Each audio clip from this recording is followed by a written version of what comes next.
ரொம்ப ட்ரெண்டிங்கான டயலாக் ஒன்று, இந்த பேட்டுக்கும் நம்ம ஆல்ஃபா பேட்டுக்கும் சூட் ஆகும். கபிலனே அடிக்கிற அளவுக்கு உங்ககிட்ட பவர் இருக்கலாம், அதுக்காக ரோஸ் எல்லாம் அடிச்சுக்க முடியாது அவ்வளோ சீக்கிரம். என்ன ரீசன் பார்த்தீங்கன்னா, இது alphabet, all time favourite. எத்தனை வருஷம் ஆனாலும் பேட் சும்மா அதே பவர், அதே பஞ்சு, பேட் உடையவே உடையாது. ஸ்ரீலங்கன் பேட்ஸ் பொறுத்த வரைக்கும் பவர் மட்டும்தான், லைஃப்லாம் எதிர்பார்க்க முடியாது.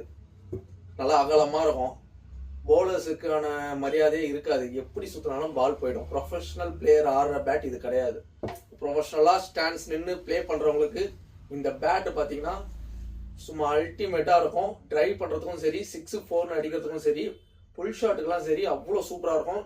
ஸ்ட்ரைட்டில் எவ்வளோ லாங்கு 6ஆக இருந்தாலும் மெர்க்குரி ப்ளஸ் ஃபயர் பால்லாம் இது எப்படி பார்த்தாலும் 80 மீட்டர் 6 ஈஸியாக கிளியர் ஆகிடும்.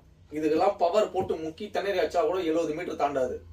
ஸோ இந்த ஆல்ஃபா பேட்ஸு நெக்ஸ்ட் ஒரு 10 இயர்ஸில் திருப்பியும் ஒரு வாழ்க்கை ஒரு வட்டம் மாதிரி இந்த பேட்ஸுக்கான டிமாண்ட் இன்க்ரீஸ் ஆகும். எல்லா டோர்னமெண்ட்ஸ்லையுமே ரூல்ஸ் மாற்ற போகிறாங்க. ஸோ இந்த பேட்ஸில் ஆட கற்றுக்குவாங்க. பெரிய பெரிய டோர்னமெண்ட் பிளேயர்னு சொல்லிட்டு இந்த பேட்டில் 6 பாலுக்கு 6 6 அடிக்கிறது பெரிய விஷயம் இல்லை. இந்த பேட்டில் ஒரு ஓவரில் 10 ரன் அடிக்கிறான் பாரு, அவன் தான் பிளேயர். ஸோ கொஞ்சம் உஷாராக இருந்துக்கோங்க. கம்மிங் இயர்ஸில் கம்பல்சரி டோர்னமெண்ட்ஸில் எல்லாருமே இந்த பேட்ஸ் தான் யூஸ் பண்ண சொல்லுவாங்க. ஸ்கூப் பேட்ஸ் மோஸ்ட்லி அவாய்ட் பண்ணுவாங்க. ஸ்ரீலங்கன் பேட்ஸ் டோட்டலாக பேன் பண்ணிடுவாங்க. ஸோ கேமை ப்ரொஃபஷனலாக ஆட கற்றுக்குவாங்க. டென்னிஸ் பாலே